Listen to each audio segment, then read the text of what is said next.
Hola, muy buenas con todos.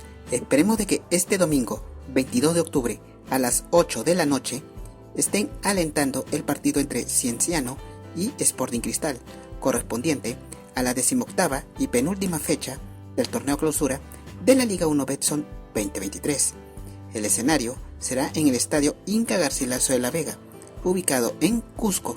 Esperemos de que haga un excelente partido y que gane el mejor. Mucha suerte para ambos equipos. Muchas gracias.